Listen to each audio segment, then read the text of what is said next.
Good evening. Welcome to Mountain Bears. I'm Aeson tonight. Of course, I'm with Techy-Joe. How are you, my cubby with the mostest? I'm doing well. How are you this evening? Stable. We'll go with stable. Um, Okay. Well, that's it's a been a plus. hard week. It has. It has. And we are still going through a lot of fear mongering, a lot of aggravation, a lot of this, that, and another. Mm-hmm. Um, so we're going to address the orange elephant in the room and then we're going to move on, shall we? And we'll do this each sided, because I think we both should have our own opinions. My opinion is this: we ain't dead yet. We're not going to worry about when we're going to be dead. I knew who Hitler was. I could identify the man before the age of 8. Um, I heard the horror stories of that. I've gone into debates and arguments about how they paid for World War II, i.e., the ban on smoking and the increased taxes, and all this. I've heard and seen the fear mongering.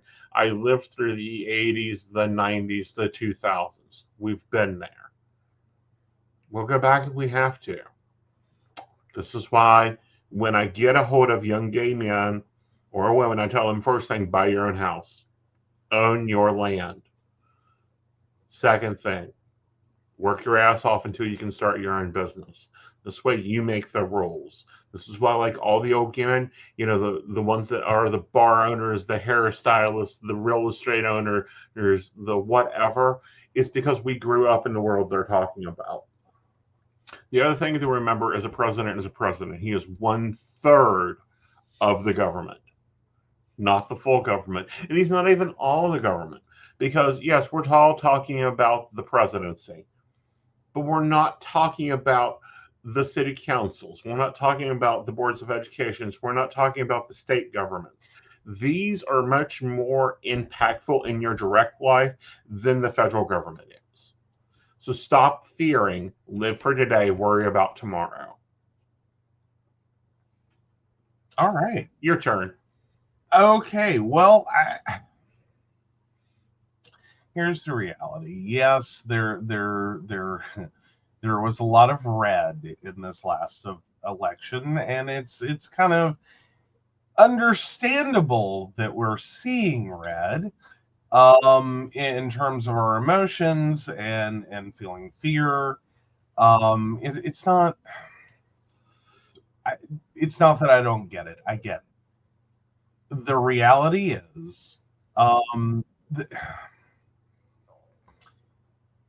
even with a fully stacked deck, which he's had before, we saw this before. We spent 4 years fearing the nightmare that he could become, and I will not say that was not a clown car of wow. It was definitely a clown car of wow. But we spent 4 years in a limbo, the last go of what was going to happen. How bad is it going to get? I quite frankly refuse. Like I reject it. I reject it. Because the reality is, yes, they can do a lot of things. They can potentially manage a bunch of things. Realistically, I don't think they really intend to do any of them, or most of them at least. But the idea of sitting for 4 years and groveling for, the right to exist, I, I don't think they're going to be able to pull it off, quite frankly. And the idea that we're going to spend 4 years of this president, or this party, or even in this situation, where all three are red, um, under the fear that we are going so far backwards and going to lose so much. Even if they don't do it, just accepting that, oh, well, we survived another day. Oh, it could have been so much worse. That didn't occur. I want more. Not more horrendous treatment of anyone under the rainbow umbrella, but more out of my life, out of my country, out of my president, out of my house, out of my Congress, out of my laws, than to just accept it could have been worse. So, have I been happy over the last 4 years, the last 8 years, the last 12, the last 16? Not really. Not really. I mean, we can go back to Obama and be like, that was lovely 8 years, or should have been. And I'm not saying good things didn't happen. They did. But it always comes up short. Short. I'm going to say this.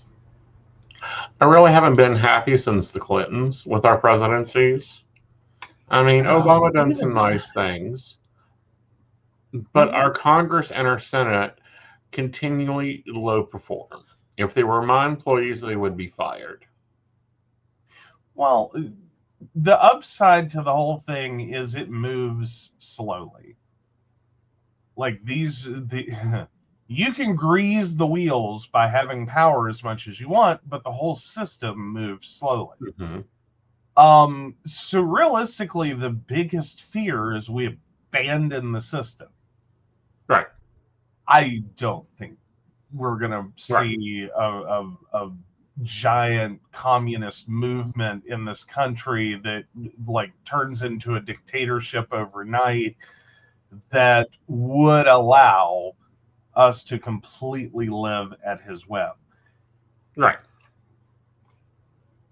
I really think we've limited power in a number of ways. Again, am I happy? Am I thrilled? No.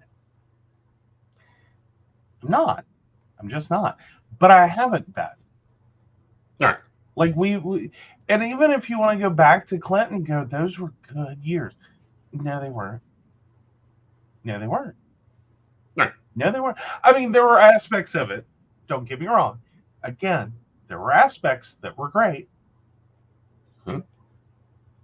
But when you really start to go through the idea that this was a great presidency, we did so many wonderful things, blah, blah, blah, blah, blah. You try to do that.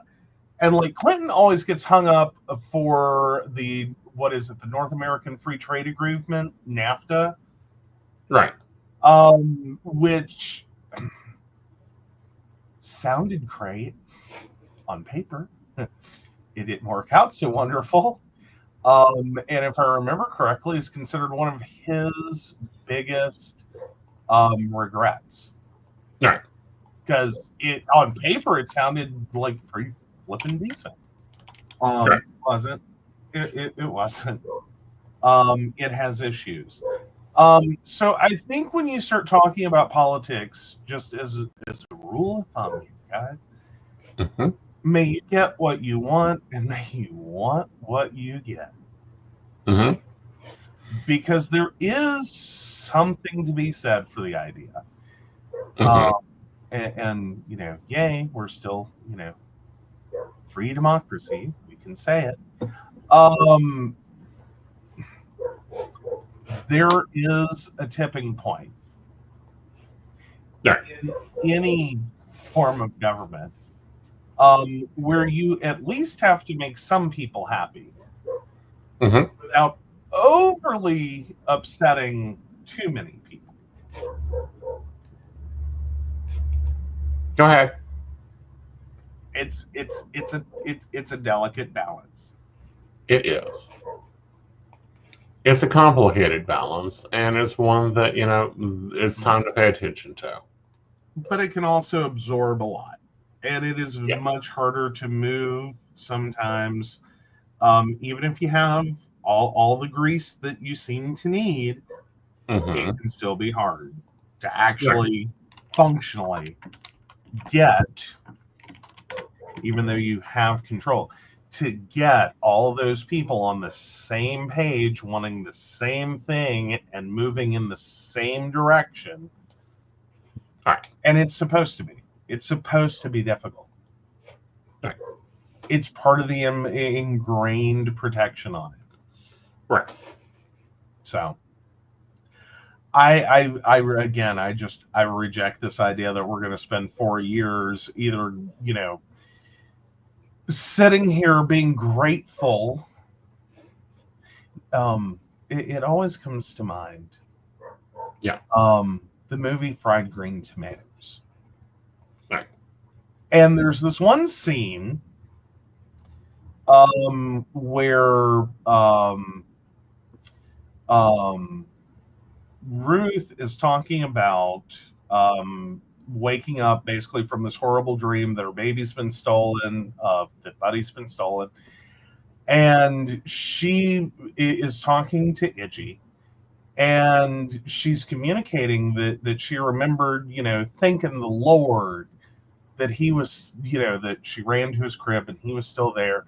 And it dawned on her that, she had thanked the Lord when her husband beat the hell out of her for having the strength to take it, and when her mother was dying and spitting up blood, and just thanking the Lord for giving her another day. And she had the sudden dawning realization she was done with that. Mm-hmm. And I think that's kind of really where everyone's getting to, is this Mm-hmm. whole being grateful for having the strength to bear. Mm-hmm. Nah, We're that's done being bearful. like, we're just not. Yeah. That's not a way to live. No, it isn't. It isn't a way to live. And so you really have to get to a point in which, no, I'll just break someone's neck. Which, that's the conclusion of the line, in case you don't get it. So I mean that more metaphorically. Please understand, this isn't about, encouraging people to do horrible things. Right. But the realities Yes. that, at some point you got to move past the being grateful for the strength to bear.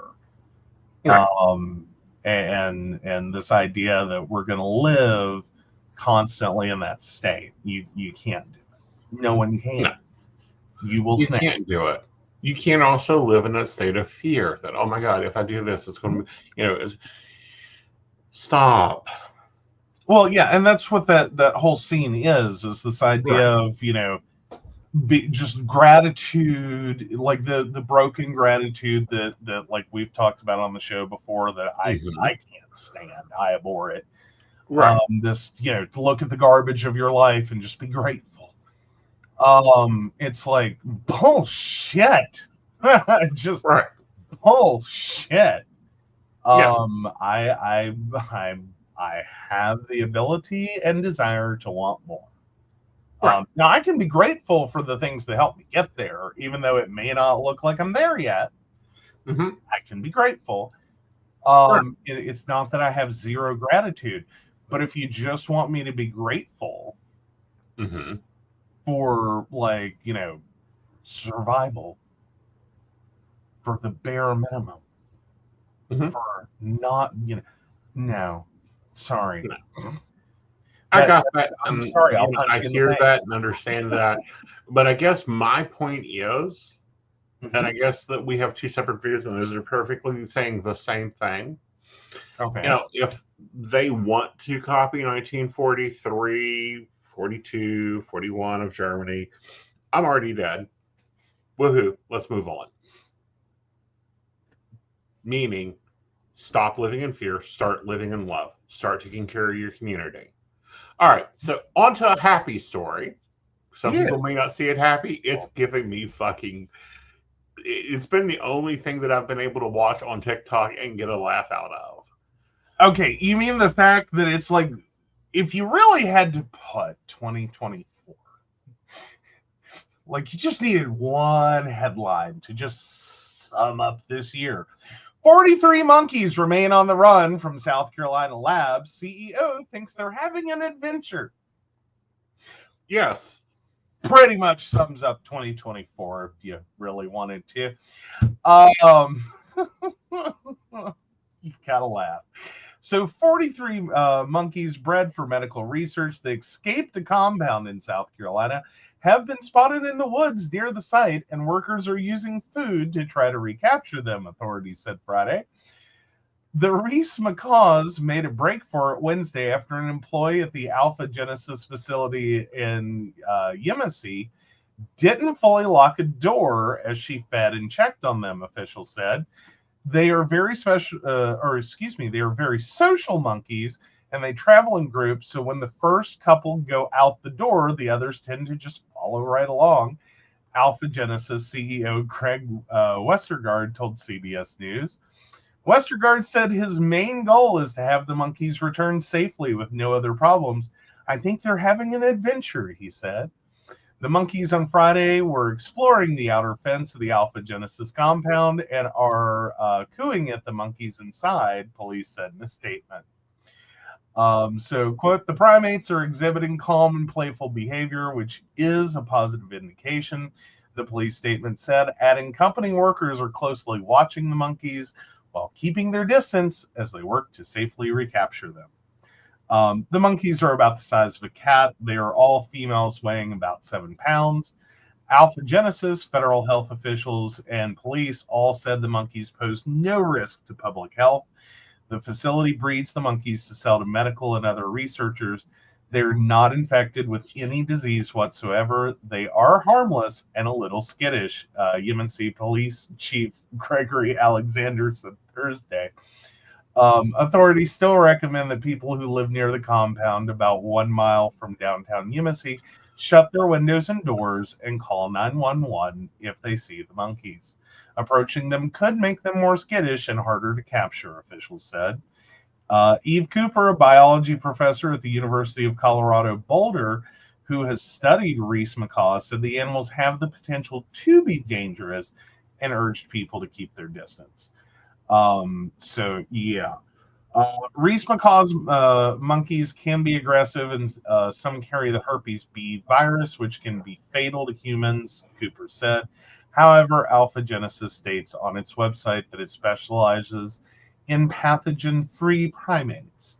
Cooper noted that there are pathogen-free populations of Reese macaws that have been quarantined and tested. But still says, I would give them a wide berth. They're unpredictable animals, and they can behave quite aggressively when they're afraid. Exactly. So basically, treat this like a feral cat. Exactly. Yes, these are monkeys that have been bred in captivity for medical research.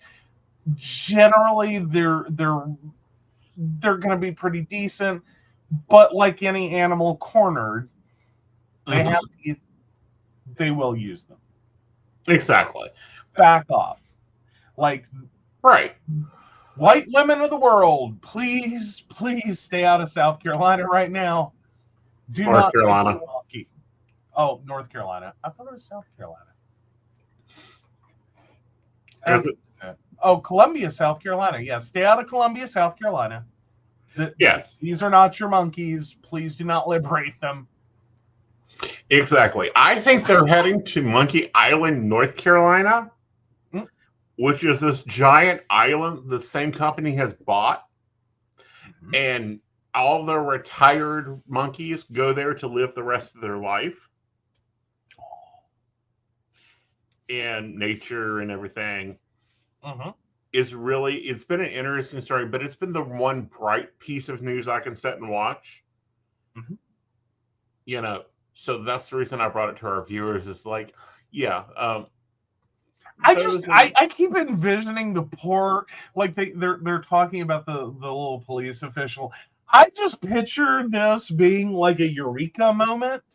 Like if y'all are at all familiar with sci-fi show Eureka, Back in the day, it's an older show, but it's still funny.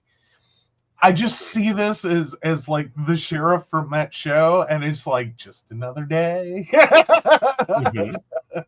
Like the nerds have screwed up. There are monkeys everywhere. We're just going to pick them up and put them down.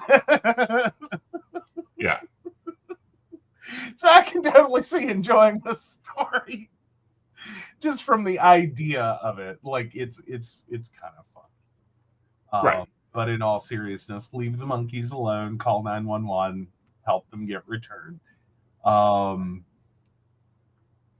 Now is not the time for the white women of the world to go help monkeys. Yes. You do not need to go and collect them. You do not need to go and rescue them. They are fine. If anything, they're heading for Monkey North Island. Carolina, although there's been some suggestions that they may be moving to towards Kentucky to take care of the wild cats in Kentucky. Just a thought and an idea. We may have a jungle beginning to build. Furthermore, did anyone have this on their Jumanji card for this decade? I'm just trying to remember. Oh, that's a capuchin monkey. I was trying to remember, was it a Reese monkey that was on the show Friends? And it's not. Mm-hmm. It's a capuchin monkey. Mm-hmm. So yeah, I think the capuchins are a little bigger. They are. Yeah. So yeah. Like. All right. So let's actually talk about what really matters. The ballot measures that passed. These were the badly worded ballot measures, as they have been for decades now. Yeah. So Arizona had Proposition 139, right to abortion. So yeah, that did pass. Sorry, I couldn't tell. The graphics on this are kind of wild. Arizona's right to abortion passed. Colorado's right to abortion and health insurance coverage passed. Mm-hmm. Florida's right to abortion failed. Right to abortion in Maryland passed. Right. Missouri, right to abortion passed. Montana, right to abortion initiative passed. Nebraska, right to abortion, we're not sure yet. We're at 48-8 to 51-2. So then we have Nebraska, prohibit abortions after first trimester, passed. Right to abortion in Nevada, passed. Right to abortion in New York, passed. South Dakota, right to abortion, failed. Right. Then we get into elections and voting. Alaska repeal top 4 ranked choice voting. That one's still up in the air. That's at 50.8 to 49.2. Let's see. And then we have Arizona eliminate partisan primaries. That has failed. Colorado top 4 ranked choice voting initiative failed. No excuse absentee voting amendment in Connecticut authorizes the state legislature to provide by law for no excuse absentee voting, passed. Let's see. District of Columbia ranked choice voting, passed. Iowa citizenship requirement to vote and allow 17-year-olds to vote in primaries, passed. Top 4 ranked voting in Idaho failed. Citizenship requirement to vote in Idaho passed. Kentucky citizenship requirement to vote passed. Missouri requires citizenship to vote and prohibit ranked choice voting, passed. North Carolina citizenship requirement to vote, passed. Nevada top 5 ranked choice voting, failed. Nevada increased voter ID requirements, passed. Ohio established the Citizens Electing Commission failed. Oklahoma citizenship requirement to vote passed. Oregon ranked choice voting for federal and state elections failed. South Carolina citizenship requirement to vote amendment passed. South Dakota amendment top 2 primary elections. So provides for open primary elections for the offices of governor, state legislative office, county office, the United States Senate, or the United States House of Representatives. The 2 candidates receiving the highest number of votes for a single office will advance to the general election. Failed. Wisconsin citizenship requirement to vote passed. Then we have immigration. Arizona increased border law enforcement passed. Now, this allows for state and local police to enforce immigration laws and increases penalties for the sale of fentanyl. See how they tag that together? Yeah, but under the heading of increased border law enforcement. Right. Interesting. So marijuana in Florida did not legalize marijuana. That failed. North Dakota failed to legalize marijuana. South Dakota failed to legalize marijuana. In California, right to marry and repeal of Prop 8. So it repeals Proposition 8 and establishes a right to marry in the California Constitution that did pass. Minimum wage in Alaska, increased minimum wage and paid sick leave, that passed. Arizona decreased minimum wage for tipped workers, failed. California's $18 minimum wage is still in the air at 48.3 to 51.7. Massachusetts increased minimum wage for tipped employees, failed. Now, that would gradually increase the wage of tipped employees until it meets the state minimum wage in 2029 and still permit tipping in addition to the minimum wage. That failed, and that's Massachusetts. Missouri, minimum wage and earned paid sick time. Establishes a $13.75 per hour minimum wage by 2025 and $15 by 2026. Requires employers to provide 1 hour of paid sick leave for every 30 hours worked. Passed. And that is astounding for that state. Yeah. That's, I mean, and in a right direction. Is it great? No. I think we all want, at this point, minimum wage to go higher because, hell, we were talking about $15 minimum wage, 8 years ago? 9. It was like, Jesus, if minimum wage could ever catch up to the actual minimum wage needed to live, that'd be nice. Right. I mean, it would be nice. Right. Now there's one missing though. There is. West Virginia, because we didn't say a word about West Virginia here. No. So yeah, West Virginia, for our little ballot amendment, we were looking at the right to assisted suicide, I believe is how they phrased that one in West Virginia. Right. Which technically assisted suicide in law in West Virginia was already illegal. You cannot help someone in their own life. Mm-hmm. Now, the way West Virginia worded it is protecting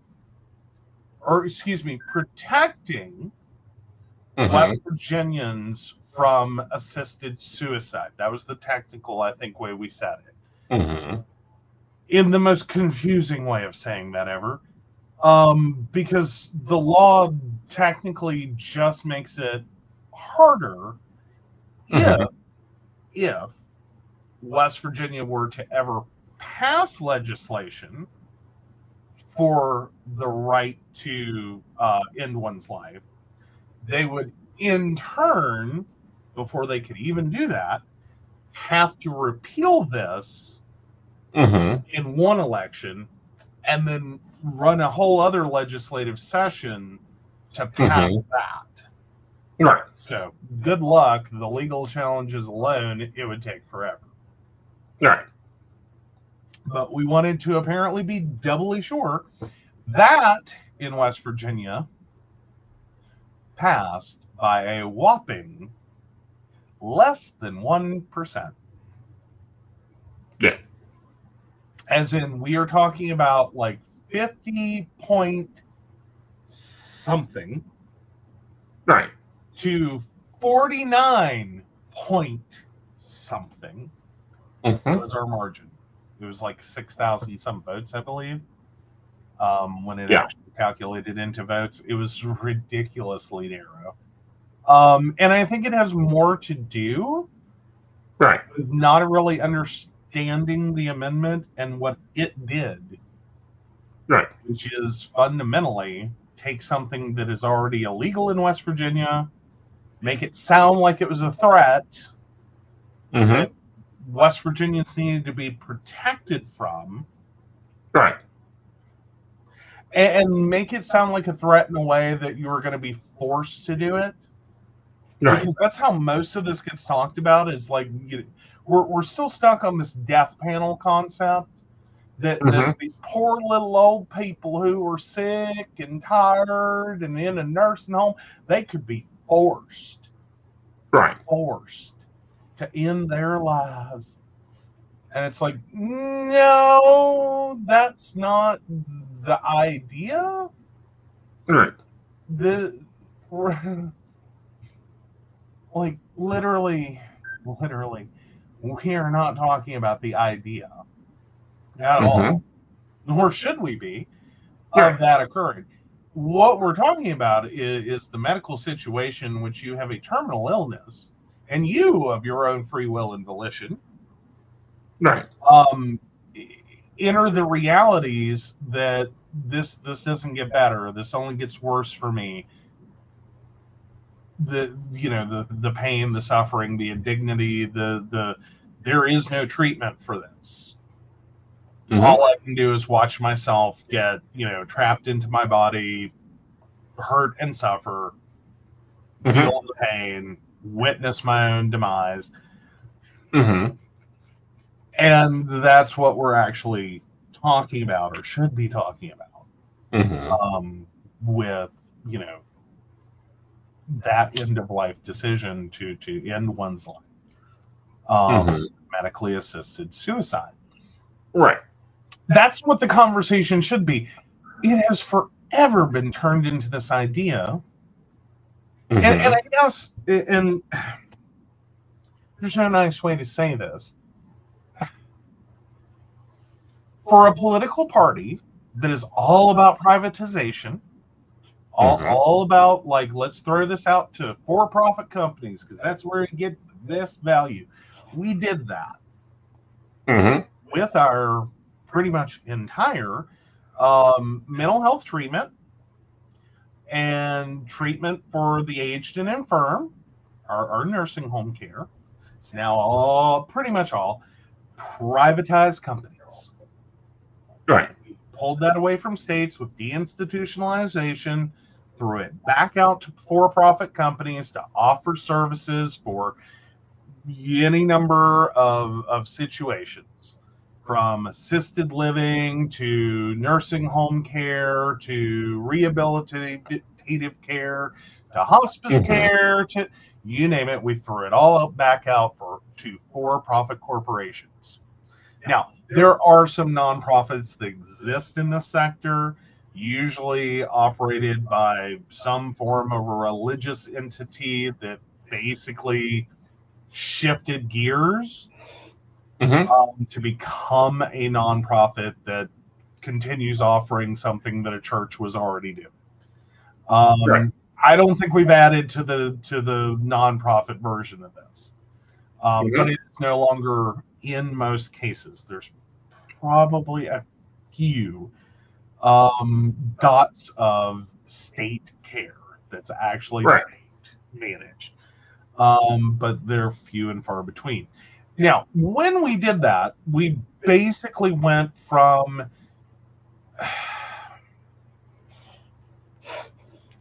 as best as the state could manage it to use taxpayer funds to take care of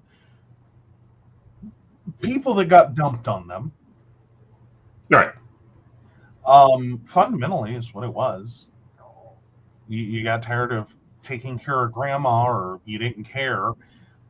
Somewhere, somehow, grandma got dumped at a state-run facility.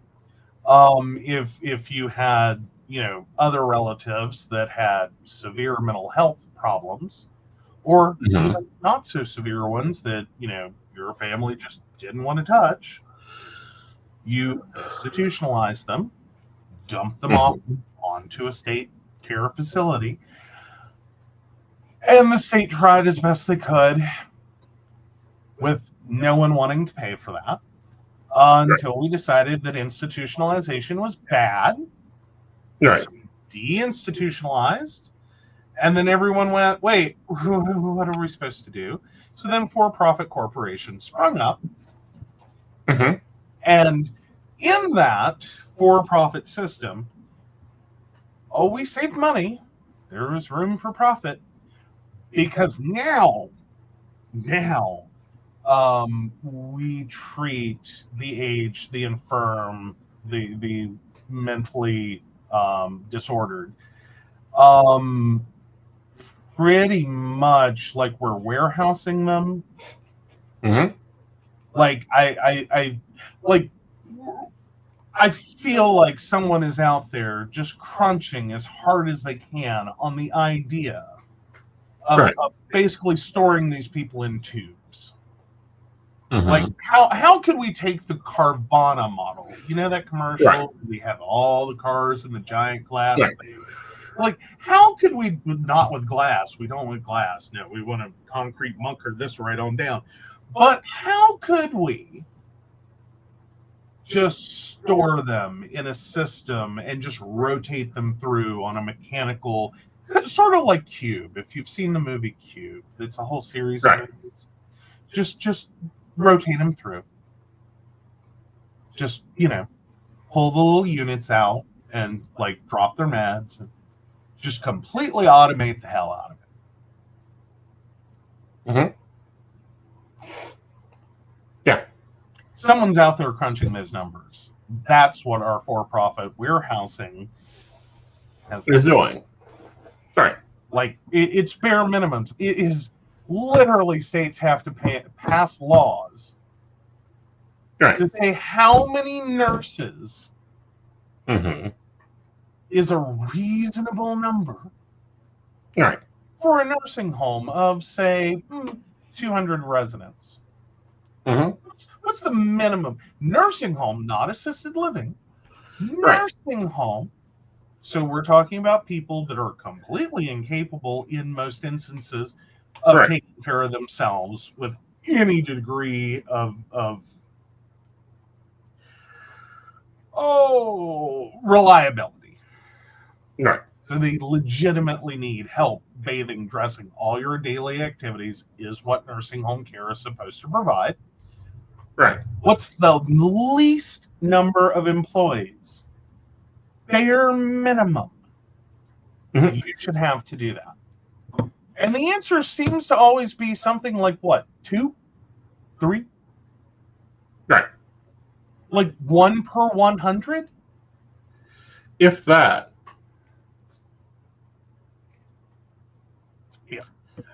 Yeah. And, the other thing with this is, when you count staff, you need to count bedside staff. What's that mean? That means that we're not counting the janitors. We're not counting the dietitians. We're not counting the laundry room people. We're not counting the van driver. We're not counting administration. No. If all you know how to do is staple paperwork. Right. If your intended function is to be cleaning, do not misunderstand. It's not that I don't appreciate that you may go out of your way to get someone a cup of water. Mm-hmm. You might stop mopping the hall for 5 seconds and say hi to someone. That's called kindness. That's called being human. That's not staff that is working with patients. That's not Right. the role. Um, the fact we had to legally codify this Mm-hmm. from a system that was overwhelmed and knew it was Mm-hmm. overwhelmed, was long overwhelmed Right. because of underfunding. Well, not only underfunding, but the for-profit system that, there was no reason I ever should have been in charge of 179 patients. Mm-mm. Nope, never should have occurred. Never should occur. But the reality is, Mm-hmm. we then went on to create the most expensive process, expensive machinery to take care of people that we ever imagined. Mm-hmm. Like, the state system literally needed enough money to function, Mm-hmm. hire decent employees, not just take whatever garbage got dumped out of private care, Right. of like the worst of nursing, the worst of doctors, the people who just were like this close to losing a license, go work for the state. Because that's all they could afford to hire. Plus a few people that were going, I really want to help, these poor disadvantaged people. So I will suffer as a human being by working for the lowest wages possible. Mm-hmm. All they needed was more money. Yeah. And it would have been a really good taxpayer money investment Mm-hmm. compared to what we have now and the ungodly costs, Right. the mind blowing, astounding costs. Which, to clarify, this has been a few years. This has been like 7, 8 years ago now. We Right. did the math for my grandmother at one point, because her care was exceeding my ability. Mm-hmm. Um, as in, it was. It's not that I couldn't do it. It's just the 24/7 of it all for one Right. human being. It's a lot. Right. And looking at the idea that if she goes into nursing care, this whole thing is rigged. Mm-hmm. She made too much money to qualify for assistance, and she was never going to have low enough money to qualify for assistance. But the money she had was literally only going to slowly dwindle down. Well, slowly, quickly dwindle down. And it was a question of having to pre process how many years do we think she has left? Mm-hmm. Because once we pull the ripcord on this, every single dime she gets, plus as an income, plus a contribution from her savings and assets. Like, if we took everything, she at most had 5 years. Right. And that's a hell of a clock to sit there and literally think about when you're Mm-hmm. thinking about your elderly person that needs care. To look at every asset they have, if you sell everything and pour it into a pot of money and go, how long? What's the burn rate? How long can we expect her to live? Like, what is her health and the likelihood of longevity versus the asset she has before we now have to figure out how to cough up 3, 2, $8,000 a month. Mm-hmm. 6. Well, no. In addition to, because she had income, so Mm-hmm. that income plus $2,000 to $3,000 a month is what she would have had to have pulled out of savings.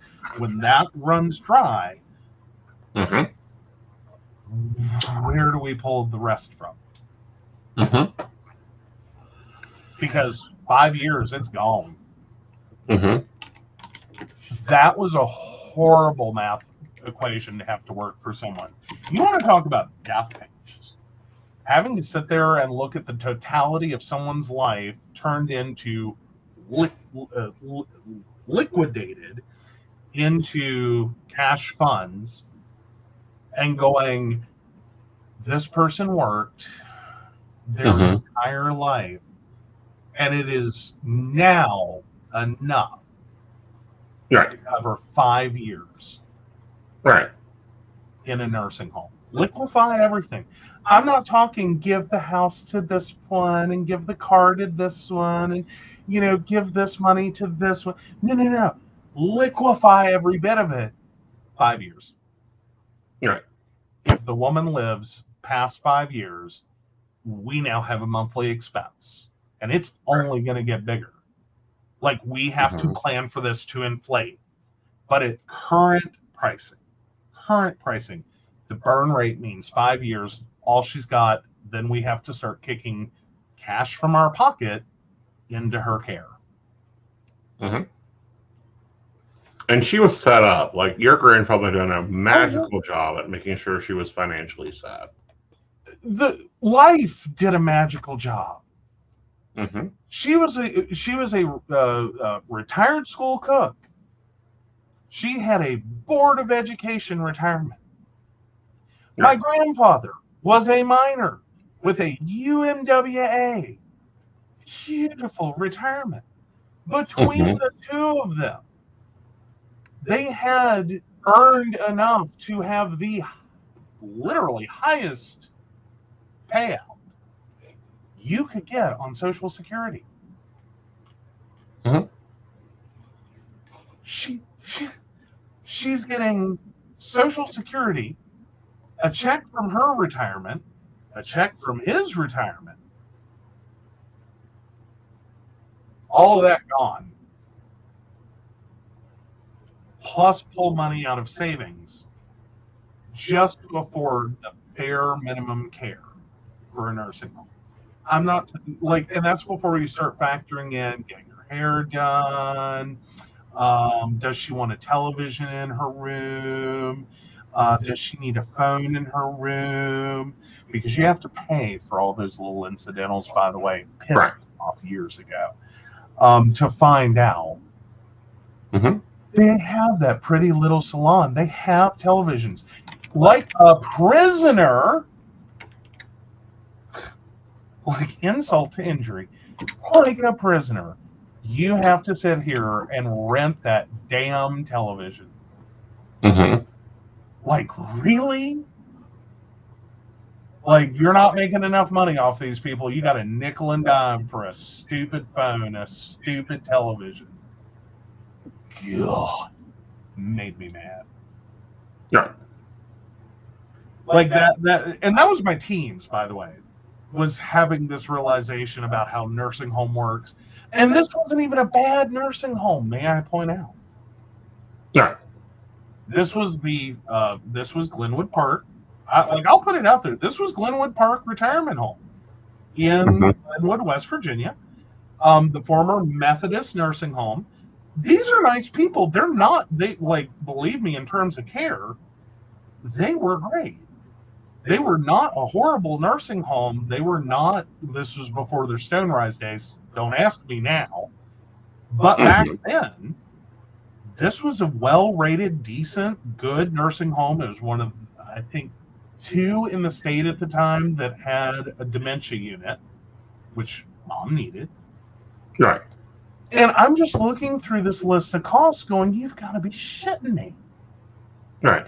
And what they expect you to provide and how they expect you to provide it and just as a teenager having to absorb all that, like, you've got to be kidding me.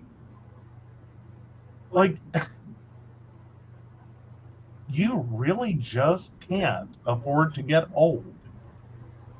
And that was 30 some years ago. Right. Crazy.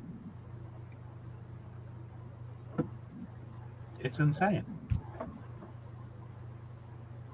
And it's why we now sell things called nursing home insurance. Right. Anyhow. All right, one more story for you, then we'll take a break and come back and figure out if Joe's the asshole. All right. So let's see. What do we got? Anything good? The FDA. Oh, we've talked about this amongst ourselves. So FDA proposes removing ineffective decongestant found in most cold medicine. So the Food and Drug Administration is proposing to remove from the market a common ingredient found in most oral over-the-counter cold medicines because it doesn't work. The move brings FDA one step closer to getting products containing oral phenylephrine pulled from stores, or phenyl. What is it? Phenylpharine. I think I had it right the first time. Phenylephrine. It's what replaced pseudoephedrine. All right. Yeah. So yeah, FDA officials said an agency review of the available data found oral phenylephrine is not effective as a nasal decongestant when taken in liquid or pill form, more than a year after an agency advisory panel came to the same conclusion. It's still considered to be effective in nasal sprays, but currently it is widely used either as a standalone ingredient or in combination with others to ease cold and flu symptoms in products like Tylenol Cold and Flu, Mucinex, and Dayquil. The agency said the presence of phenylephrine doesn't affect how the other active ingredients work. It is the FDA's role to ensure that drugs are safe and effective, said Patrizia Cavazzoni, the director of the agency's drug division. Based on our review of available data and consistent with the advice of the advisory committee, we are taking this next step in the process to propose removing oral phenylephrine because it is not effective as a nasal decongestant. So it's not based on safety concerns. So technically, companies can still market oral drugs containing the common ingredient. The proposal is open to public comments. I think we all need a refund. Like, this dominated the market. You couldn't buy a product that had something else, because again, we pulled pseudoephedrine.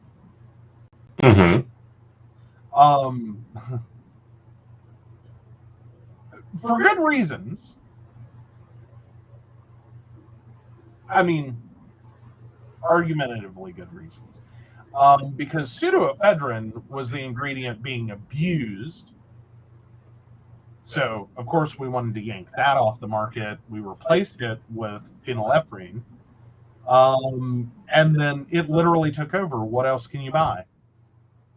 Right. What else is out there? We've all been taking garbage. Like, literally, there's no claim. Like, the claims of these products are false. Right. It doesn't do the job. Right.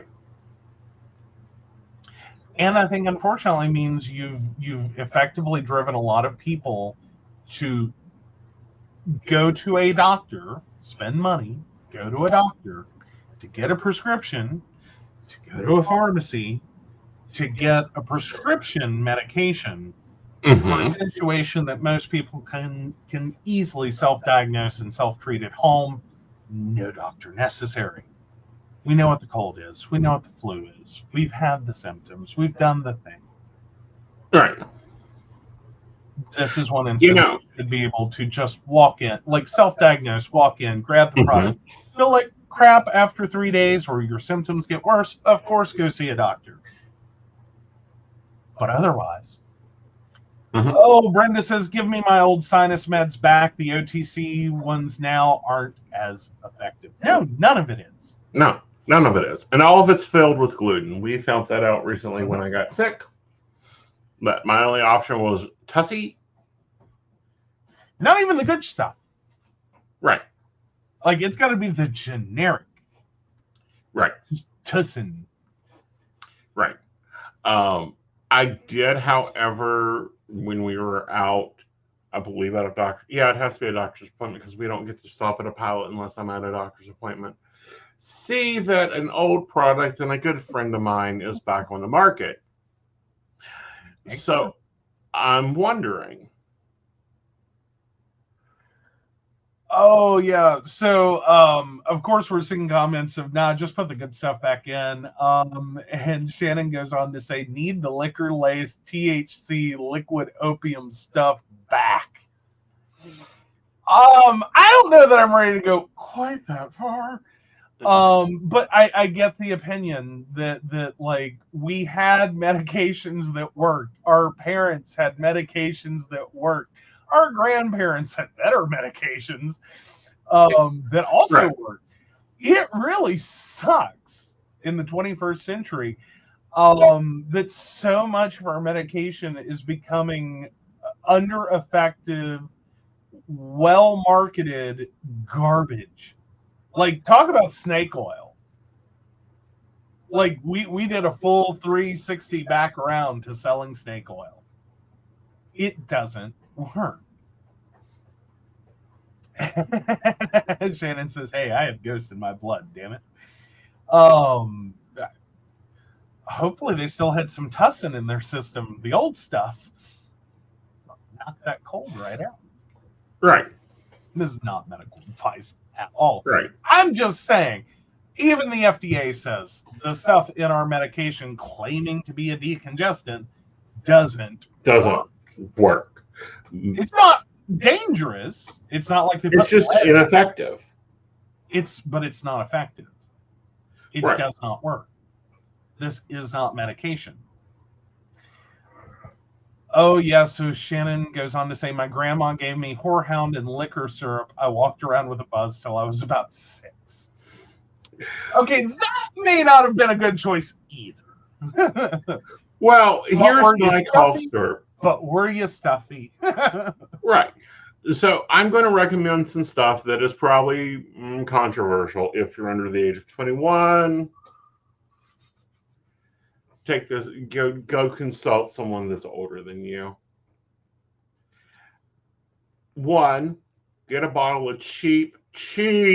You want rock gut. Old Crow is the brand that sticks out to me. Bourbon, aka whiskey. You get you some honey, preferably from a local source because it'll have all the good stuff in it. All your local pollens. Yes. You will put a cup of honey to a bottle of bourbon on the stove. You will turn the heat on low. Keyword there is real low. This is the only thing I ever cook slow and low.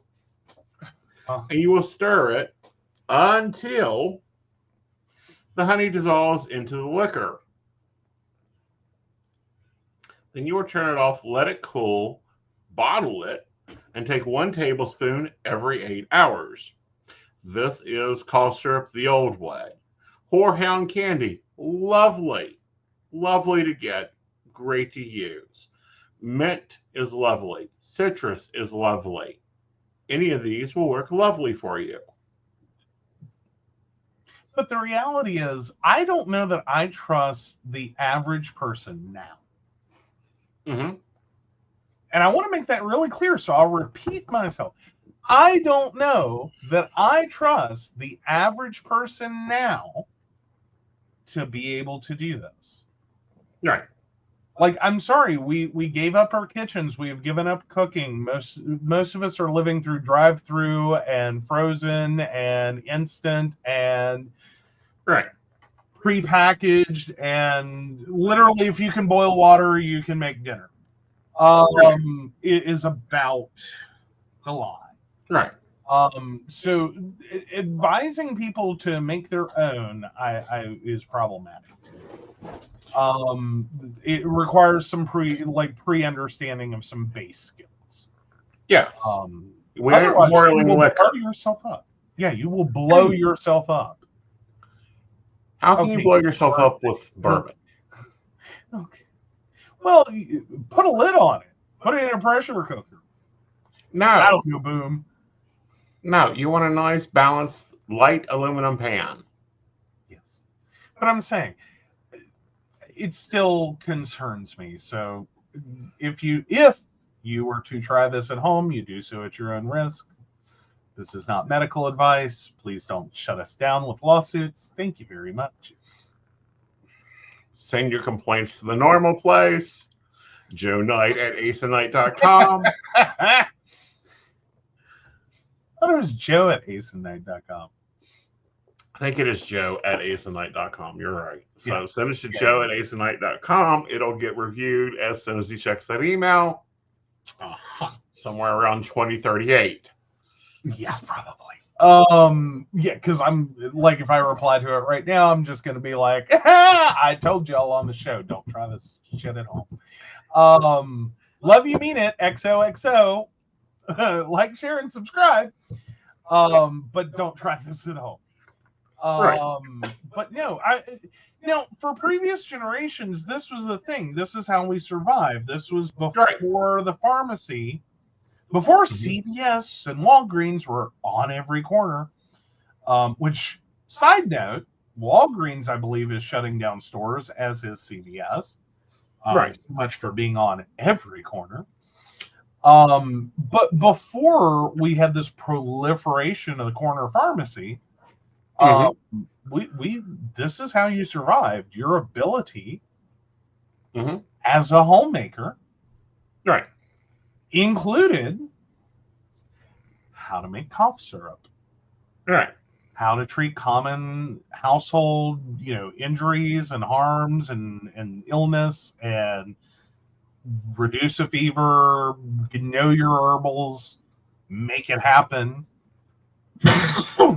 And part of your year would have included like saving back, like pre-searching, saving back different herbs and creating tinctures and doing things to stock your home for the inevitable cough, cold, flu, fevers, pains, aches, arthritis, whatever your home was going to experience. Right. Oh, Brenda says, kind of like explaining boiling a can of sweetened condensed milk to make caramel to a cousin. Finally, maybe just go buy some. This is what I'm saying. On one level, it is what has enabled us to move out of the required stay at home, because we were totally dependent on one of these people in this household stays here. Like, you can't work outside the home, and I put that in air quotes because you're going to be working in the home for the home. So the laundry list of things that we turned into commodities that we could go to a store and buy allowed that person to be like, I'll go to a store and buy it. I will pick up dinner that can be prepared in 30 minutes. Instead of spending my day, say, killing a chicken, plucking a chicken, skinning a chicken, cooking a chicken, and then having to do the dishes and the right. Like, we have traded a lot of things that are great grandmothers knew how to do for the ability to work outside the home. Has this gone well? Probably not. Financially, it's not. But functionally, we have given up those skills in favor of going to a corner store, going to a supermarket, going to wherever, and being able to trade that money we're making outside the home for commoditized goods that replace that homemaker function. Like, this would have been your like 1800s home economics. Right. It's not just, how to load the dishwasher and how to, make haystacks, as was most of my home economics class. It literally would have been Right. far more involved, and had. And I'm not saying there's no value. There is value. There will always be value in having a stay-at-home / homemaker in your home, as long as they're working as the underpinning of that household and the springboard from which everyone else can just show up, get what they need, and bounce out. Right.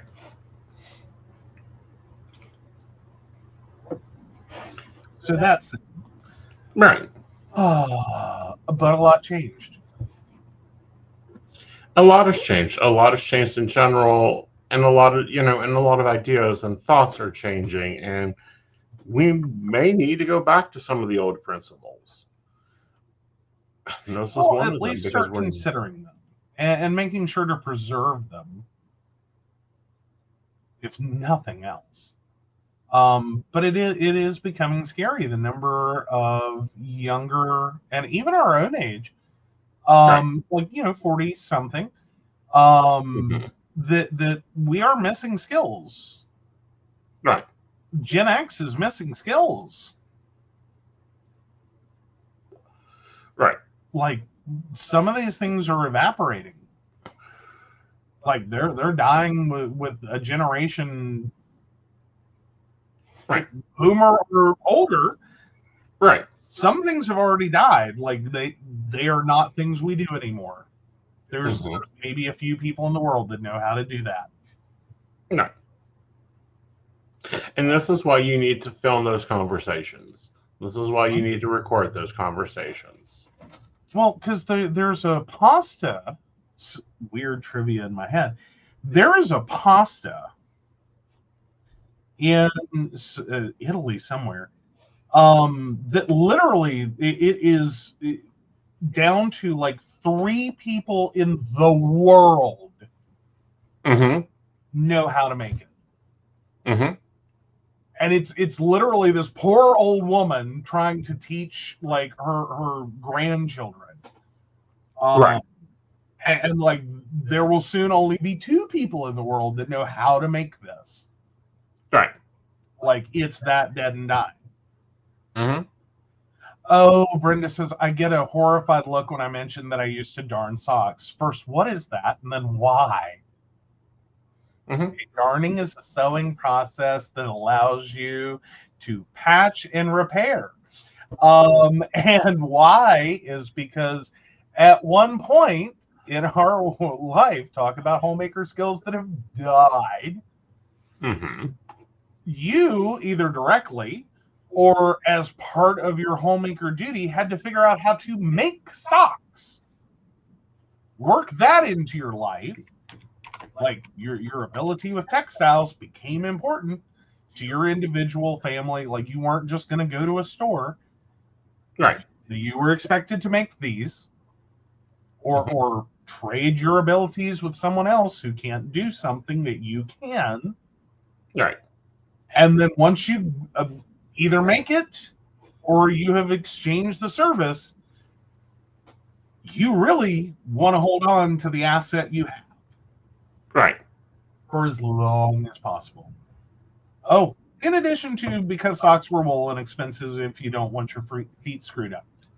That is important too. But it was also a manual process.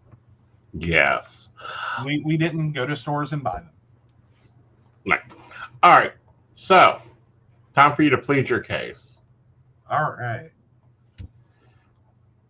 I thought we were running an ad. Oh, let's do that. I always forget that damn thing. Love diving into metaphysical topics, psychic insights, and lively discussions? Now you can help keep the conversation going. By becoming a Patreon supporter of The Psychic Coffee Shop, you'll gain access to exclusive content, behind-the-scenes insights, and special perks just for our patrons. Join our community and ensure that your favorite psychic show continues to thrive. Your support helps us bring more enlightening episodes, special guests, and deep dives into the world of the unseen. Become a patron today and enjoy a cup of wisdom with us every week. Click the link to join the baristas and unlock exclusive content. Thank you for your support. Unlock your full potential with Aeson Knight's life coaching. Are you ready to take control of your life and manifest the future you deserve? Aeson Knight, a seasoned life coach and master psychic, is here to guide you on a transformative journey. Whether you're navigating personal challenges, career transitions, or seeking spiritual growth, Aeson's life coaching services offer tailored guidance to help you achieve your goals. With Aeson by your side, you'll discover the tools to overcome obstacles, embrace your true self, and create a life filled with purpose and fulfillment. His unique blend of spiritual insight and practical coaching empowers you to turn your dreams into reality. Ready to make a change? Book your session today and start your journey to a more empowered, balanced, and joyful life with Aeson Knight. Click the link to schedule your first session and step into your power. Are you ready for an electrifying podcast experience that keeps you coming back for more? Join Aeson Knight every week as he takes you on a journey through captivating shows, each exploring unique and fascinating topics. And here's the best part. By subscribing, you'll never miss an episode where you can get your burning questions answered live on air, absolutely free. Whether it's relationship advice, career guidance, or mystical insights, Aeson's podcasts have got you covered. When you subscribe, you become part of a vibrant community, engaging directly with Aeson as he shares his wisdom and leaves you feeling empowered and enlightened. Don't miss out. Subscribe now and be part of the conversation. What you'll get by subscribing: Monday 5 p.m. Metaphysics. Today, soulful conversations with Aeson Knight and Firefly, exploring the essence of metaphysics in today's world. Tuesday 8 p.m. The Psychic Coffee Shop. Dive into current events with a psychic twist, featuring special guests and thought-provoking discussions. Friday 9 p.m. The Mountain Bears Podcast. Lively discussions from a gayish, techy-ish, bearish perspective with Aeson and Joe.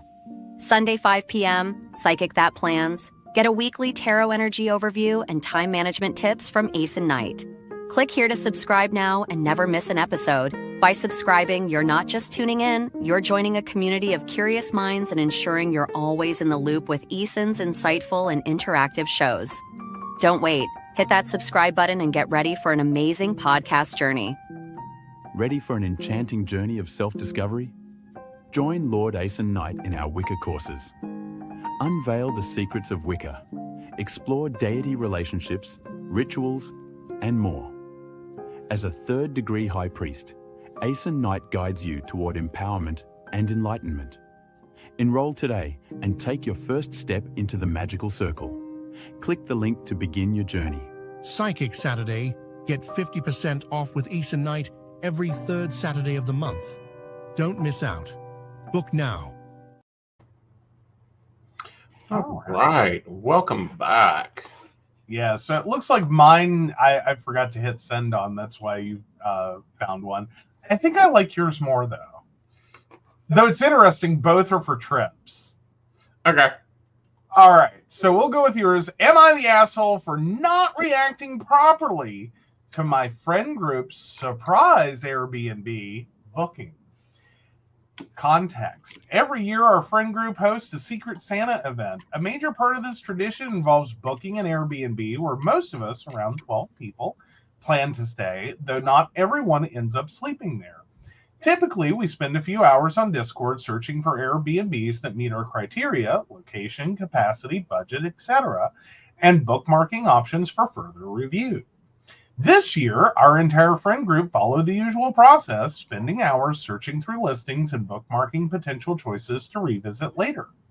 Then, about 2 weeks ago, half of the group, let's call them Group B, suddenly stopped communicating with us, Group A, and went completely silent on Discord for an entire week. This abrupt change left Group A confused, prompting us to ask questions about what was going on and why Group B had stopped communicating with us. Suddenly, a few days later, Group B's main planner, the person who typically leads our event coordination, announced that he had booked a surprise Airbnb that was within budget and located in a great area. While Group A appreciated the effort, we requested more details, wanting at least some basic information about the place.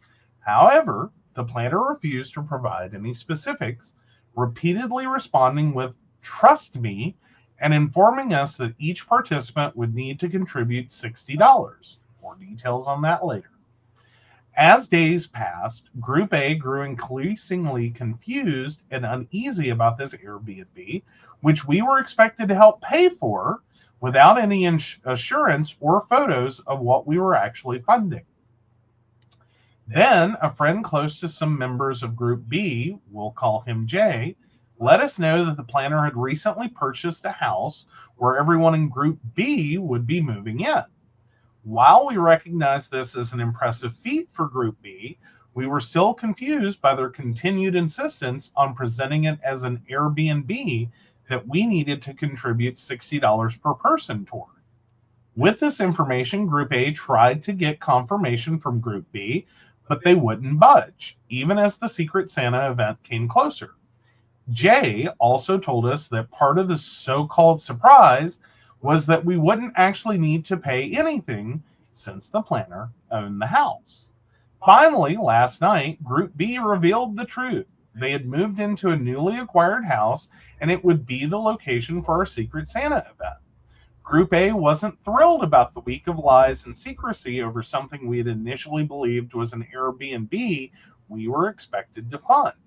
Group B is not happy with us, claiming that we acted essentially like babies for not being more supportive of their actions in getting this house for our event. Am I the asshole for making them feel disappointed in us by reacting in a disgruntled, annoyed manner? Now,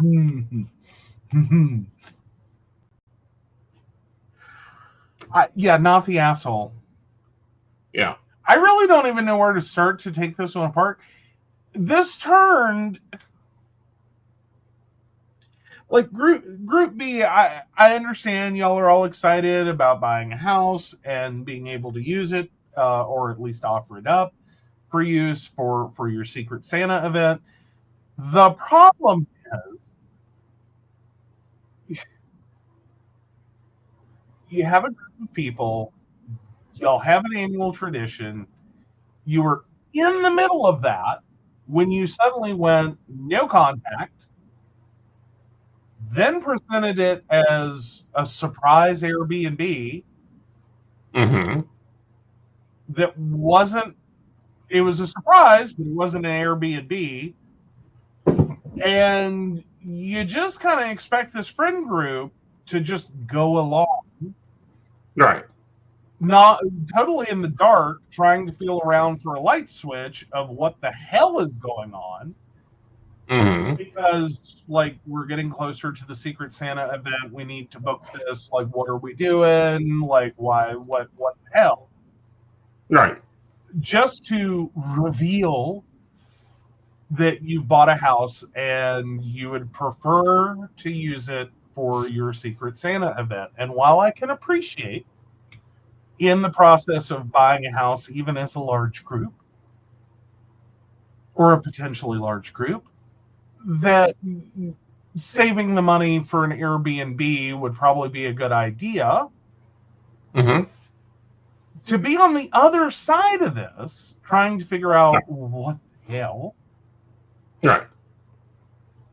No, I think you really needed to consider and start from the beginning by saying, look, here's the deal, guys. And then letting people choose, including yourself. Right.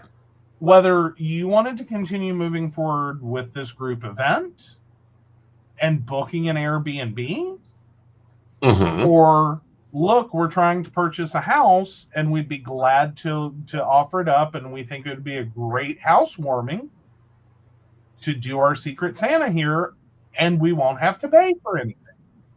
Right. If you had started there Group A probably would not have had a single problem other than in the unlikely event that, like, we're going to lock heads over this battle between spend the money for the Airbnb like we have been doing, or use the house. And, is that fair? Should people that are not part of Group B contribute towards that, and how? And now, is it just a Secret Santa event, or is it a housewarming? Like, what are we doing? Furthermore, the tradition is to get out of your space, to go stay somewhere else. Yeah, no, Brenda sums it up quite well. Nope, didn't tell me where we were going or what is going on. I'm not agreeing to any. And that's exactly the problem. Is I understand Group B's excitement, and when you're Group B and you know it all, you're the omniscient one in this situation. It's right. Like, guys, shut up. It's not that big a deal. Right. When you're, the character over here going, I don't know what the hell's going on. This is an important group of people and an event for me that I look forward to every year. Right. I don't know what's going on. Y'all aren't talking to us. You've totally jumped the process. We don't know what's going on. Then you went no contact, and what the hell? Yeah. And why? It's and where? And how? And what? It's sort of like that moment that I think everyone has had, and I usually have ended up on the way other side. I'm Group C. But, like, two people go to a club. One rides with the other. Mm-hmm. You get to the club, and y'all are supposed to be going out clubbing together. Right. Person A fucks off. Mm-hmm. Abandons you in the middle of the club. You don't see them for 2 hours. The night is winding down. You are getting drunk and tired, and you are ready to go home. Mm-hmm. You are texting person A going, where are you? What's going on? Mm-hmm. You get no response. Do you get mad at person B who is sitting there texting going, look, I haven't seen you in a couple hours. We are clubbing together, for being like, hi, where the fuck are you? Yeah. No. But I've seen it happen. Right. I have seen it happen. And I've ended up as person C in my car at 1 o'clock in the morning, driving downtown to pick someone up from the club because person A done disappeared. Mm-hmm. Inevitably, person A shows up the next day mad Mm-hmm.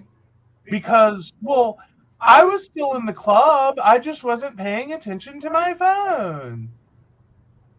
Weren't you having a good time? Like, I was ready to leave at 2 o'clock when the bar closed. I couldn't find you anywhere.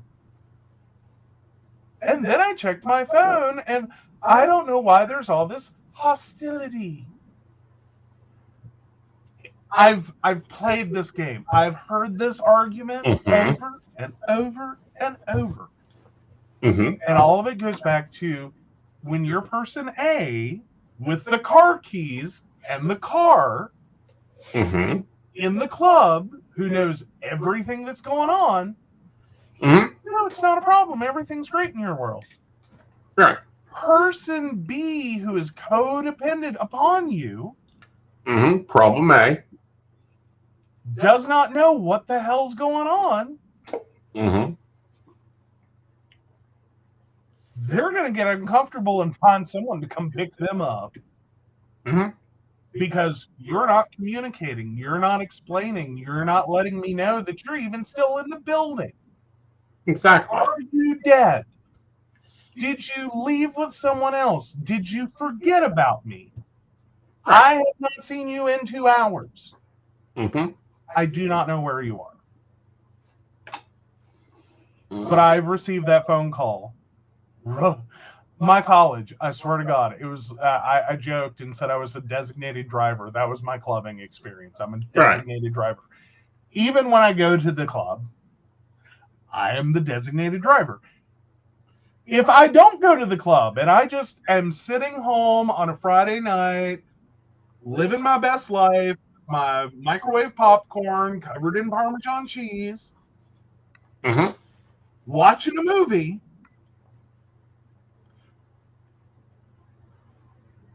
3 out of 10 were the number of nights I got a phone call from someone who knows this about me, that if I'm awake at 1 o'clock in the morning, I am sober enough to drive, I have a car, I can find the club with directions, we'll call you.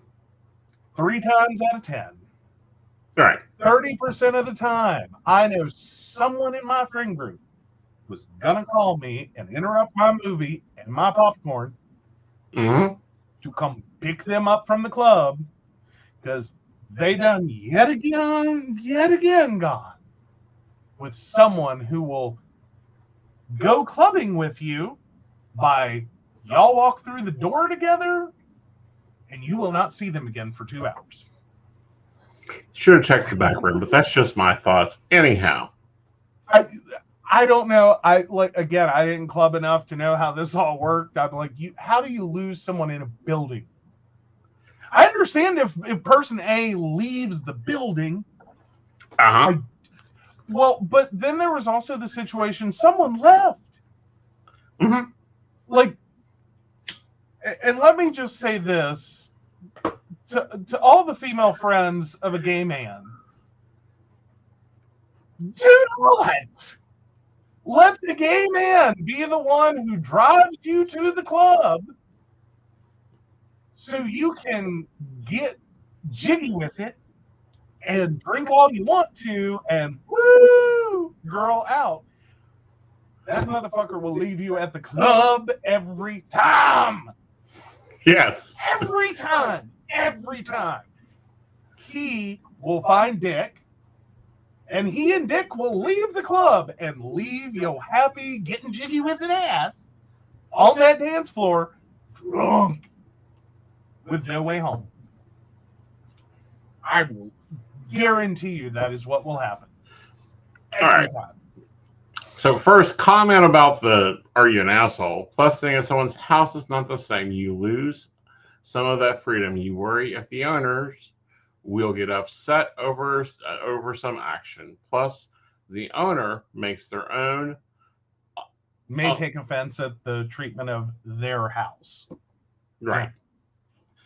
All right. Shannon learned this lesson early in life. Yep. So why does Shannon always drive? Because Shannon doesn't drink in public, and when she wants to go home, she's going home. And if you don't come along, you can find your own ride. I'm not looking for you. Yeah. And this is why when Aeson and Joe go out, Aeson carries his car keys, Joe carries his car keys to the same vehicle. With the understanding, we're not moving the vehicle unless the other person knows about it. Pretty much, unless I get sent out for something. I swear to God, every time we've gone to the club in Morgantown, I have ended up at some point in that evening having to go out for something. Like cigarettes or something. Well, and see, part of that is the old club sold cigarettes. The old club sold cigarettes.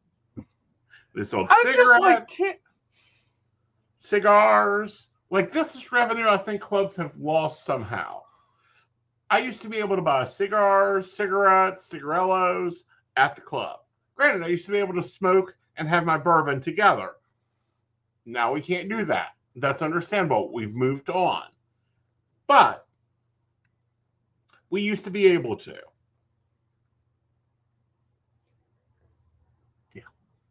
Well, and I think there also used to be closer stores that were like little tiny. For most towns, for a lot of towns, there used to be like some littler stores. Yeah, that just existed. They weren't gas stations. They weren't, but they sold a few things. They were little newsstandy kind of places. Right. And those have evaporated. They have. They've just been walled out of the place. Cigarettes, cigars, cigarellas, ding dongs, and not so much ding dongs. Other things that you would need while you were in the club in those days, but not ding dongs. Yeah.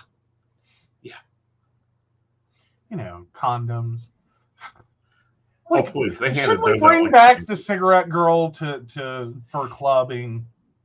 With the little tray, walking through, just like cigarettes, condoms, crap.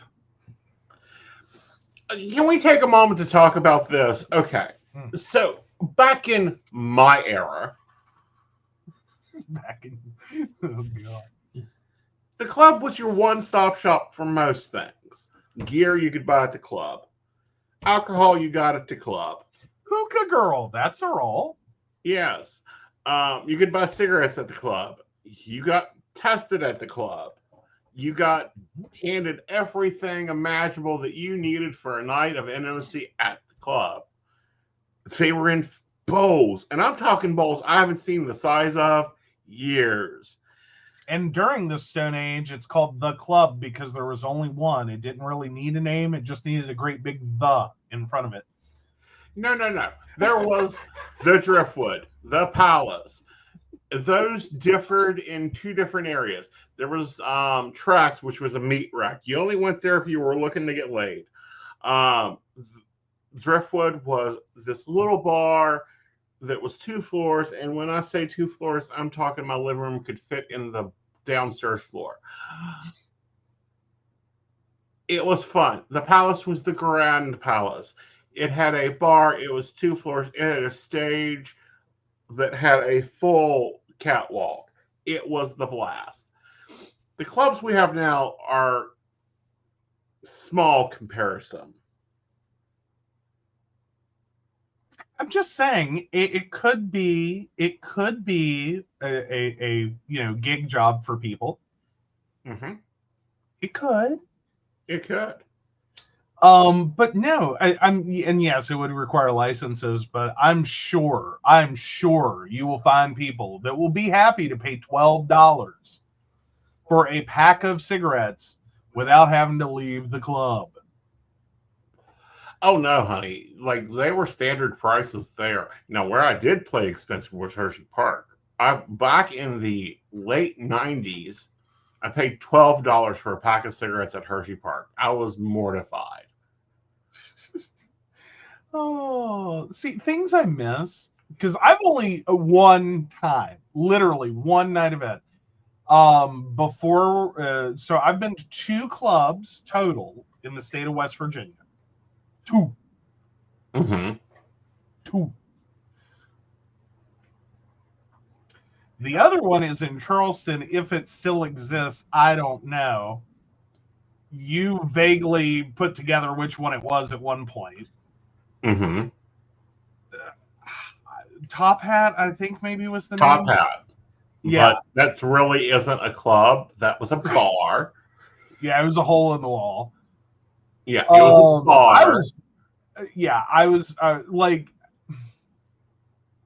and every time, like, I always get drugged to clubs. Can I just point that out? Like, I don't mean I get drugged at clubs. I mean, I get drugged to them. Like, right. I've never just popped up and been like, you know what I want to do this Friday, right? Uh-huh. Clubbing. Uh-huh. Never has come out of my mouth in my life. For you, I secretly think you like you wish I would. Like you would cancel the show. I think you would cancel this show if I ever pop up in a fever-induced delirium and said, I want to go clubbing. Well, the problem is then I have to go and pull up the map and see which club is available. Which, by the way, the next time we go to North Carolina, we're going to the club. I am sick of this. It's time to go see if they are still standing. So, yeah, no, in my life, so I've been to 2 clubs in West Virginia, the Top Hat and I can't even remember the name of the one in Morgantown. Vice versa. Thank you. That's it. It expands to 4 4, if you count North Carolina and 10 years there. One of which is now no longer standing. Like, it got tore down like the next summer, and it would be somewhere under the baseball stadium. Yeah. Called the Palms. And then what, Warehouse, I think it was? Warehouse 29. Yeah, one time. No, excuse me, twice. I forgot my ex. And it had to be nights I was off. Well, I went one time with friends of mine because I had no choice. I was currently an unhoused college student. And literally I was being illegally kept by my friends in their dorm room. I was couch surfing in dorms. So I couldn't be left alone. So I got drugged to the club. And then the only other time was my ex wanted to go see a porn star strip. Those are so boring. Yeah, those are so boring. Oh, it was so bad. Dude was trashed. What on? I don't know. But a Warehouse was the one with the shower, right? We made it up to 5. Yeah. Okay, so 4. So they had this little shower booth, and he was in it, and like he just kind of took off clothes and stood there, just kind of like. Yeah. Like, he was a pretty boy, shit. Don't get me wrong, but at the same time, it was like, okay, we drove for this. I paid cover for this. I have liquored my boyfriend up for the night, which is no small feat. Because dude drank. Why do I keep dating people? Why? that have hollow legs. Why? Hey, I drink responsibly. Under $200. Yeah, under $200. Yeah, that's fair compared to my ex. Yes. Yeah. Like, and I have a whole other ex that it's like, thank God I never paid for alcohol. Mm-hmm. Like, all right. I don't even want to know how much that bar tab was. Mm-hmm. I never went clubbing with him. He went on his own. All right, so moving over to Ask Gay Bros.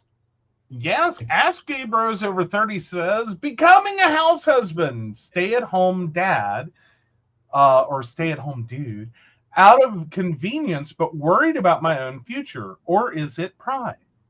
My husband recently made partner at a law firm, and they are relocating him to his firm's London office. Right now, it already means intense, unpredictable hours, late nights, weekends, the whole deal. We are planning to move there soon with our 3-month-old son. I'm a therapist and have mostly worked remote for a while. We're getting a nanny for the next few months to allow me to navigate quitting my job. Once we move to London, there's the dilemma of figuring out what I need to do to practice there. However, I'm realizing that balancing my career with caring for our son while my husband is constantly working is already tough. The move to London has me wondering, is it even worth trying to keep my job while we're over there? Or should I consider becoming a stay-at-home dad, at least for a few years, so I can be the stable presence for our son? The idea doesn't appeal to me. Those past few months have been isolating and stressful. Doing that again in a foreign country without the routine of work feels like a lot. There's also an element of pride. I don't want to give up work. I worked hard to reach this point in my career, even though we can afford to live on his income. However, being at home for a few years means I won't miss those early years with our son, but I don't want that gap on my resume either. You're not going to like my answer. No. To what part? No staying home dad. You work remote. Find a remote pattern. Hire a nanny. Figure out what you need to do. Figure out what you need to classify to be a remote worker there in London with your therapy practice. Do not close your practice. The only way you can close your practice is if you are going for another degree, one or the other. Here's the things I'm thinking about is I think it's probably going to be a struggle, if not near impossible, Mm-hmm. to continue your current remote position. Right. Because your hours are going to be a lot different between the two locations. Right. And that's assuming you're East Coast US moving to London. Right. Now, if you are in other time zones, that could get better or much, much, much worse. Right. Depending upon what you're currently covering with your remote practice. I do think it's probably a good idea to consider, is this a time in which you could avail yourself of being in a foreign country to explore additional degrees or licensures or expanding your practice somehow, taking an educational route while you're there. So I'm kind of in agreement on that one. I more so have one more thing there, which is, and this is probably the more controversial one. Is it worth it to go?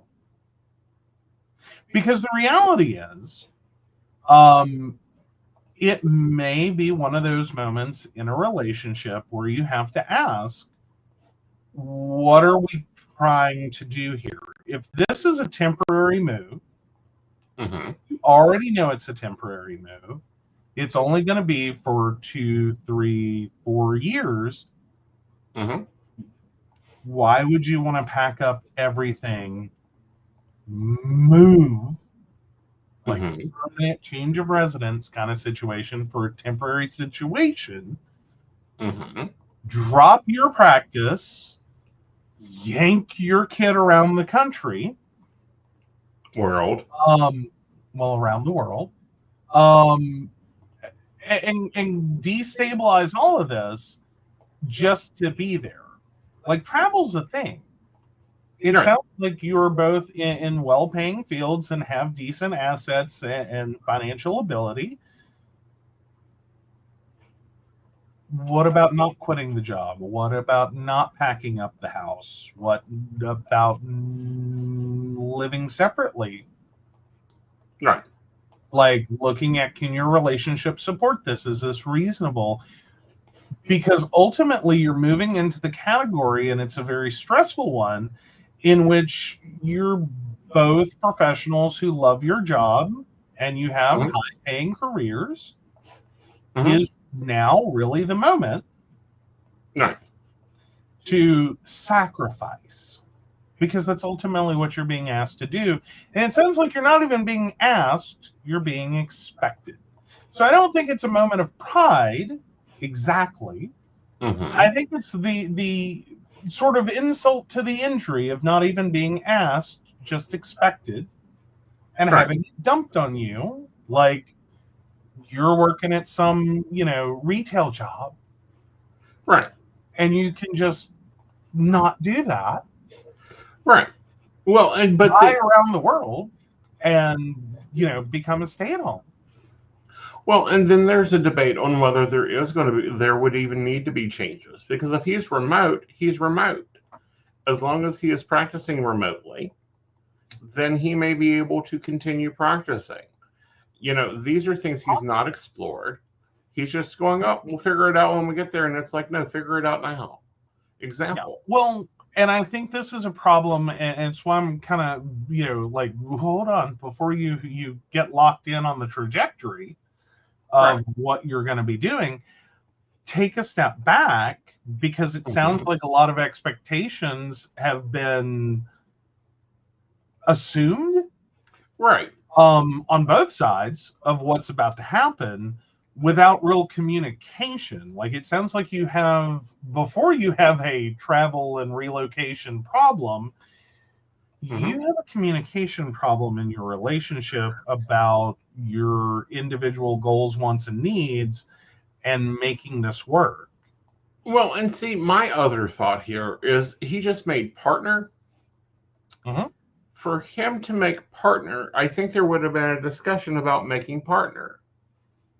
Or am I wrong here? Like, if I was going for, like, lead psychic that would require a move, or, whatever, there would have been conversation leading up to this.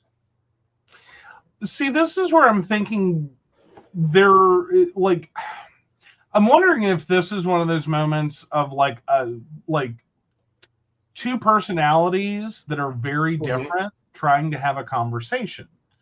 One being a lawyer and being very assertive and aggressive and very, in some instances, self-centered and just taking for granted that you can will things into existence. You're going to make this happen, which is needed for the job. It's a very wonderful professional ability to have. Horrible for relationships. You trying to will your partner to do something really isn't a good relationship tactic. On the other side, a partner who, as a therapist, is very, engaged in this, what's everyone's, trying to create this continuity of whole and leave space for everyone's feelings and thoughts and needs and wants, and often comes at the expense of one's own. Like, generally, therapists are their own worst patient. Agreed.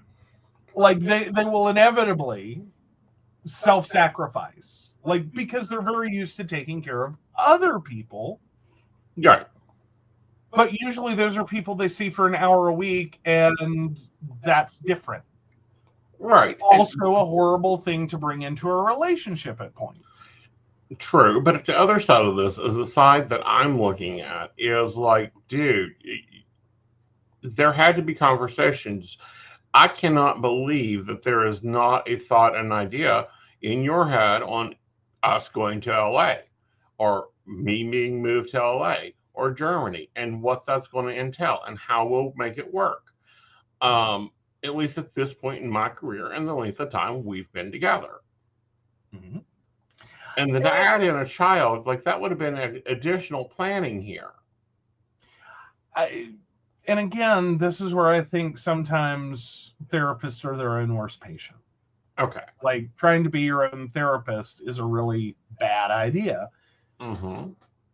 Because I think you have the professional tools to help someone else do that. And I think maybe to an extent, yeah, he had thoughts and ideas and thought that, like, we will sit down and we will talk this out and we'll make the best decision. And then it just sort of happened. And now it's real, it's concrete, it's happening, it's moving. It's not an abstract idea of the future. Right. That might or maybe could occur someday, eventually, whatever. It's happening. And I'm thinking age-wise, because this is 30 to 40, that's an awkward time. Like, you start going through, and assuming their partner is also in that 30 to 34 range, where maybe one day, sometime, eventually happens. Right. And it quits being this abstract idea. It's here, it's now. You have to make the decision. And sometimes without having previously had that experience. Right.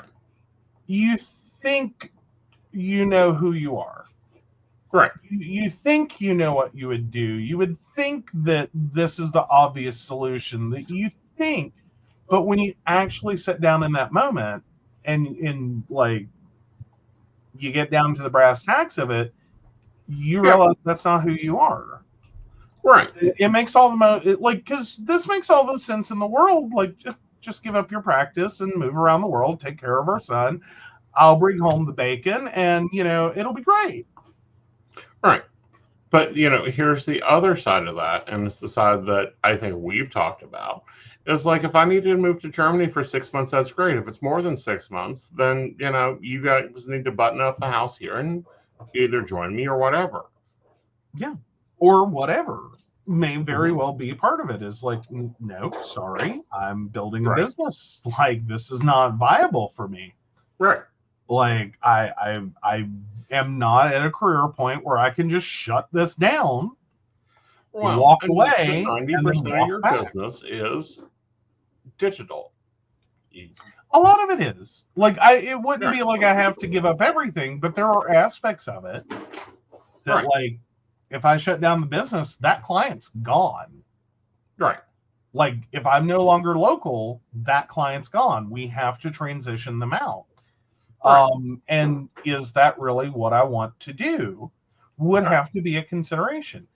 And just in general, the idea, like, do I want to go to Germany? Right. I'm allowed to not want that and be like, I don't want to live in Germany. Right. Or conversely, be like, sign me up. Mm-hmm. Next plane. Like, Right. Well, next plane is after you sell everything. forget that. I will leave someone behind. Like, you figure it out. I'll be in Germany. I need somewhere to go, and I can already be there taking. Right. Or call it goodwill. But the point being for that is, these are things that we've already pre-discussed in my determined career. Mm-hmm. We've discussed living in Canada because there's a company in Canada. We've discussed me going on cruises for 9 months out of the year and what that looks like.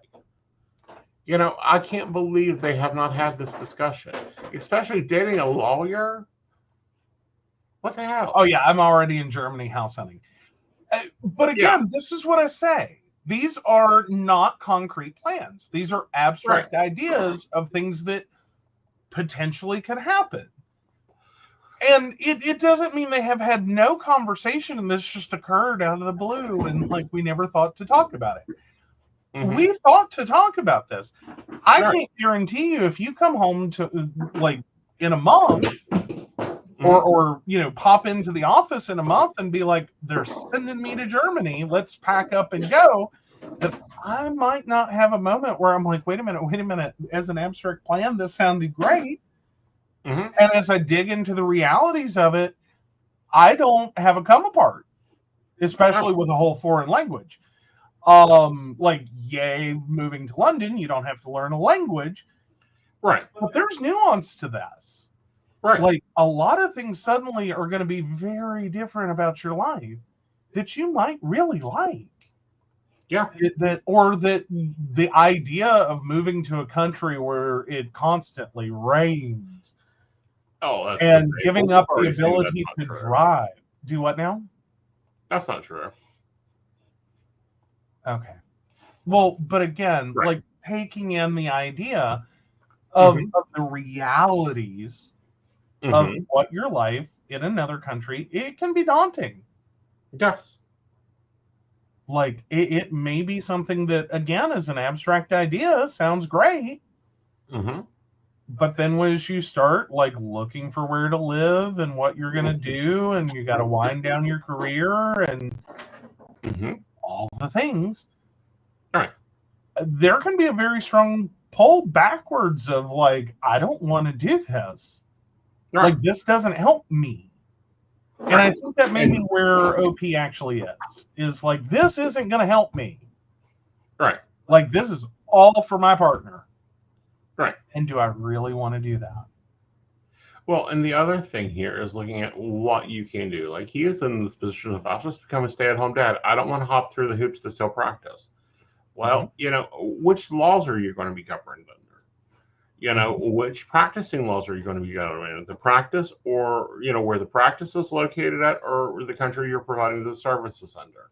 These are all things he's not even in yet, and it just sounds like he's looking for an easy answer. So my answer is no, you don't get to close down your practice. I think we're kind of in agreement on this. Is basically right now you're overwhelmed. Right. And so I take a step back. Mm-hmm. Figure out what you're doing, what you need, talk it out. And really make this about the relationship and both of you getting what you need and want. Exactly. Before you, like, and I hate the fact we're telling a therapist this, before you shut down, Mm-hmm. shut up and put up, because I'll tell you, you're going to be in the middle of London. Mm-hmm. This relationship is going to explode Mm-hmm. on the trajectory you're currently at. So, Right. And this late nights over weekends, I'm really questioning that just because I know London culture. He may be getting late nights now because he's in a time zone difference. All right, guys, let's go see if Joe's the asshole this week. am I the asshole? No, you are not the asshole. Yay! Not the asshole. Not the asshole. All right, guys, I will see you Monday at 5 p.m. for Metaphysics Today with, of course, my co-host, Miss Hazel, will be returning. Yay! All right, guys, we'll see you later. Hey, got some people. Yes, we do. All right, so of course we want to thank Beverly Walker, Mika G, Brenda, Joan Owen, Shannon C, Shannon D, Lady Gwendolyn, Caitlin Bell, Devin, Bella, and Maria Meyer. If you'd like to learn more about us, the show, or how you too can become a barista and receive all the wonderful benefits they receive, please visit us at pcspnetwork.com. Yes, and we'll see you later, guys. Bye, y'all. Bye.